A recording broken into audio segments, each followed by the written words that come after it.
اونچی آواز میں نماز پڑھنا کیسا ہے؟ حضور اکرم صلی اللہ علیہ وسلم نے فرمایا، جو بندہ اکیلے میں اونچی آواز میں نماز پڑھتا ہے، وہ کوئی دوسرا بندہ اس کے 2 حروف سن لے تو اللہ تعالیٰ اس انسان پر بسم اللہ الرحمن الرحیم۔ محترم ناظرین، نماز اسلام کا سب سے اہم رکن اور ایمان کی سب سے بڑی علامت ہے۔ یہ ایک ایسا فرائض ہے جو ہر مسلمان پر دن میں 5 مرتبہ فرض کیا گیا ہے اور کسی بھی حالت میں معاف نہیں کیا گیا۔ اللہ تعالیٰ نے قرآن میں نماز کو قائم کرنے کا بار بار حکم دیا ہے اور اسے برائیوں اور فحاشی سے روکنے کا سب سے بڑا ذریعہ قرار دیا ہے۔ نبی کریم صلی اللہ علیہ وآلہ وسلم نے فرمایا کہ قیامت کے دن سب سے پہلے نماز کا حساب لیا جائے گا۔ اگر نماز درست ہوئی تو باقی اعمال بھی قبول ہوں گے اور اگر نماز خراب ہوئی تو باقی اعمال بھی رائے گاہ جائیں گے۔ جو شخص نماز کو خوش و خضوع کے ساتھ ادا کرتا ہے، اللہ اس کے گناہ معاف کر دیتے ہیں اور اسے پاکیزہ زندگی عطا فرماتا ہے۔ نماز کو چھوڑنے کی بہت سخت وعیدیں آئی ہیں۔ نبی کریم صلی اللہ علیہ وآلہ وسلم نے فرمایا، جس نے نماز چھوڑی وہ کافر ہو گیا۔ ایک اور روایات میں آیا ہے، جو شخص جان بوجھ کر ایک نماز بھی چھوڑ دے، اس کا نام جہنم میں لکھ دیا جاتا ہے۔ حضرت عمر رضی اللہ عنہ فرماتے ہیں کہ جو نماز چھوڑ دیتا ہے، اس کا اسلام میں کوئی حصہ نہیں۔ صحابہ کرام نماز کو دین کا سب سے اہم ستون سمجھتے تھے اور اس کے بغیر کسی کو مسلمان ماننے کے لیے تیار نہیں تھے۔ نماز پڑھنے کے بے شمار فضائل اور برکتیں ہیں۔ ایک نماز سے دوسری نماز تک کے گناہ معاف کر دیے جاتے ہیں۔ فجر کی نماز ادا کرنے والا اللہ کی حفاظت میں آ جاتا ہے۔ عشاء اور فجر کی نماز باجماعت پڑھنے والا پوری رات عبادت کرنے والے کے برابر ہو جاتا ہے۔ جو شخص دن میں 5 مرتبہ وضو کر کے نماز پڑھتا ہے، اس کے گناہ اس طرح دھل جاتے ہیں جیسے پانی کپڑے کی میل صاف کر دیتا ہے۔ نماز جماعت کے ساتھ ادا کرنا بہت زیادہ ثواب کا باعث ہے۔ جماعت کے ساتھ نماز پڑھنے کا اجر اکیلے نماز پڑھنے سے 27 گنا زیادہ ہے۔ نبی کریم صلی اللہ علیہ وآلہ وسلم نے فرمایا کہ اگر لوگ اذان اور پہلی صف کا ثواب جان لیں تو قرآن اندازی کر کے اس میں شامل ہونے کی کوشش کریں۔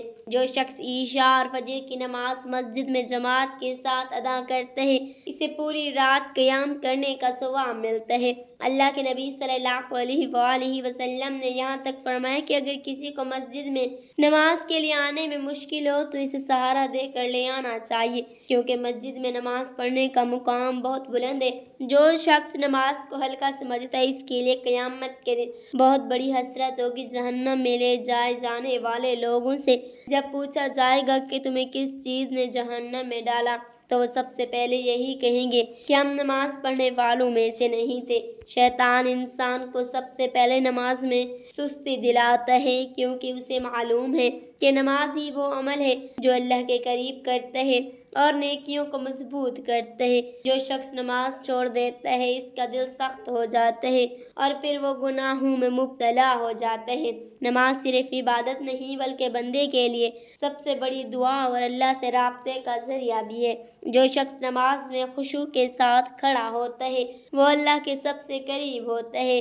سجدہ کرتے وقت بندہ سب سے زیادہ اللہ کی رحمت کے قریب ہوتا ہے اور اس وقت کی گئی دعا رد نہیں ہوتی۔ جو شخص نماز کو دل سے ادا کرتا ہے، اس کی زندگی سے بے برکتی ختم ہو جاتی ہے اور اللہ اس کے دل کو نور سے بھر دیتے ہیں۔ جو شخص نماز میں لاپرواہی کرتا ہے، اللہ اس کی زندگی سے برکت اٹھا لیتا ہے، اس کے چہرے سے نور ختم کر دیتا ہے اور اس کے کاموں میں رکاوٹیں ڈال دیتا ہے۔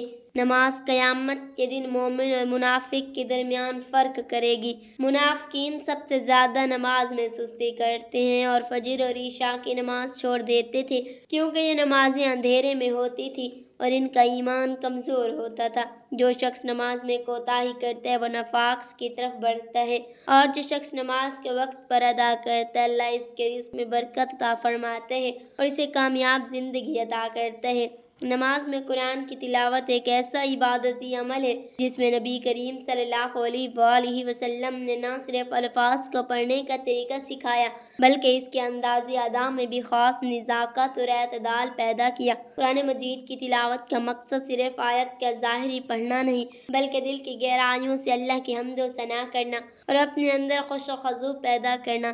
احادیث مبارکہ کی روشنی میں ہمیں معلوم ہوتا ہے کہ نبی کریم صلی اللہ علیہ وآلہ وسلم نے جماعت میں نماز پڑھتے وقت اپنی آواز کو بلند رکھا تاکہ حاضرین تک قرآن کی تاثیر پہنچ سکے اور ان کے دلوں میں اس کی معنی گھر کر سکے۔ جبکہ وہ اکیلے نماز ادا کرتے تو اپنی تلاوت کو نرم اور مدھم رکھتے تاکہ دل کے سکون اور عبادت کی خلوصیت برقرار رہے۔ حضرت عائشہ رضی اللہ عنہا سے روایت ہے کہ نبی کریم صلی اللہ علیہ وآلہ وسلم کی تلاوت جماعت میں اس قدر واضح اور بلند ہوتی تھی کہ ہر ایک شخص اس کی خوبصورتی سے مستفید ہوتا تھا، مگر جب وہ اکیلے ہوتے تو ان کی آواز اتنی بلند نہ ہوتی تھی کہ وہ محض سماعت کا ذریعہ بن جائے بلکہ ایک مخلص گفتگو کی مانند نرم اور پر اثر ہوتی تھی۔ یہ بات ہمیں صحیح بخاری اور صحیح مسلم کی متعددہ احادیث سے بھی معلوم ہوتی ہے کہ نماز کے دوران تلاوت کا انداز حالت اور ماحول کے مطابق تبدیل کیا جاتا ہے، جس سے یہ ثابت ہوتا ہے کہ عبادت میں اعتدال اور مقصود قلب کو اولین ترجیح دی گئی ہے۔ نبی کریم صلی اللہ علیہ وآلہ وسلم کی تلاوت میں بلند آواز کا استعمال جماعتی نماز میں ایک اہم جزو تھا، کیونکہ اسے نہ صرف قرآن کی آیات صاف گوئی سے بیان ہوتی تھی بلکہ جماعت کے افراد کو بھی معنی اور تفاسیر سمجھنے میں مدد ملتی تھی۔ امام کی بلند آواز اس لیے بھی ضروری تھی کہ اگر کوئی شخص نماز میں شریک ہوتا تو اپنے پیچھے بیٹھے افراد تک قرآن کی آواز بآسانی پہنچ سکے اور ان کا دل بھی اس تلاوت کی تاثیر کے منور ہو جائے۔ اس کے برعکس جب کوئی شخص اکیلے نماز ادا کرتا ہے تو اس کے لیے بلند آواز کی ضرورت نہیں رہتی، کیونکہ اس حالت میں عبادت کا مقصد اپنے دل میں اللہ کی یاد کو تازہ کرنا اور ایک خاموش ماحول میں اپنے رب سے گفتگو کرنا ہوتا ہے۔ اس سلسلے میں فقہاء نے بھی یہی رائے پیش کی ہے کہ اکیلے نماز پڑھتے وقت تلاوت کو ایسی مدھم آواز میں ادا کیا جائے کہ دل کی گہرائیوں تک خشوع و خضوع قائم رہے اور دل کی حالت کو زیادہ بیدار کر کے غیر ضروری شعور و غل سے بچایا جا سکے۔ حضرت ابو ہریرہ رضی اللہ عنہ کی روایات سے یہ بات بھی واضح ہوتی ہے کہ رسول اللہ صلی اللہ علیہ وآلہ وسلم نے اپنی نماز میں مختلف موقع پر تلاوت کا انداز بدل دیا۔ جماعت میں نماز پڑھتے وقت وہ اس قدر واضح اور بلند آواز میں تلاوت کرتے کہ پیچھے بیٹھے افراد بھی آسانی سے سن سکے، مگر اکیلے نماز میں اس نرمی کا مظاہرہ کیا گیا کہ دل کی توجہ صرف اللہ کی ذات پر مرکوز رہے۔ اس حدیث سے ہمیں یہ سیکھنے کو ملتا ہے کہ نماز ایک ذاتی عبادت بھی ہے اور اجتماعی عبادت بھی، اور دونوں میں تلاوت کا انداز اس کے مطابق ہونا چاہیے۔ اگر کسی فرد کی نیت صرف اپنے رب سے قربت حاصل کرنا ہے تو اسے چاہے کہ وہ اپنی آواز کو مدھم رکھے تاکہ اس کے دل میں اللہ کا احساس گہرائی تک منتقل ہو سکے، نہ کہ صرف ایک ظاہری اداکاری بن کر رہ جائے۔ ایک اور پہلو جس پر غور کرنا ضروری ہے وہ یہ ہے کہ بلند آواز میں نماز پڑھنے سے بعض اوقات ماحول میں غیر ضروری شور پیدا ہو جاتا ہے جو کہ نہ صرف عبادت کے ماحول کو متاثر کرتا ہے بلکہ مسجد میں موجود کر دیتا ہے۔ اگرچہ جماعت کی نماز میں امام کی بلند آواز سے سب مستفید ہوتے ہیں، لیکن اکیلے نماز پڑھتے وقت بلند آواز کا استعمال کس طرح کی خود نمائی یا غیر ضروری شور کا باعث بن سکتا ہے جس سے عبادت کی روحانی مٹھاس متاثر ہوتی ہے۔ اس لیے علماء فقہاء کی رائے ہے کہ جب کوئی شخص اکیلے نماز ادا کر رہا ہو تو اسے چاہیے کہ اپنی تلاوت کو اپنی باطنی حالت کے مطابق نرم اور پر اثر رکھے تاکہ اس کی عبادت کا مقصد یعنی اللہ سے قربت اور دل کی تسکین مکمل طور پر حاصل ہو سکے۔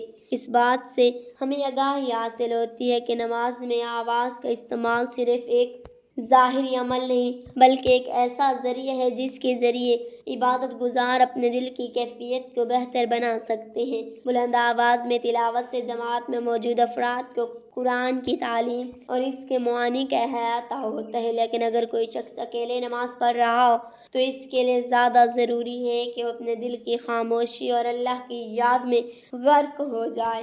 ناظرین، اللہ پاک سے دعا ہے کہ اللہ پاک ہمیں ان تمام احادیث پر عمل کرنے کی توفیق عطا فرمائے، آمین ثم آمین۔ ناظرین، کمنٹ باکس میں اللہ تعالیٰ کے 99 ناموں میں سے ایک نام ضرور ٹائپ کریں۔ شکریہ۔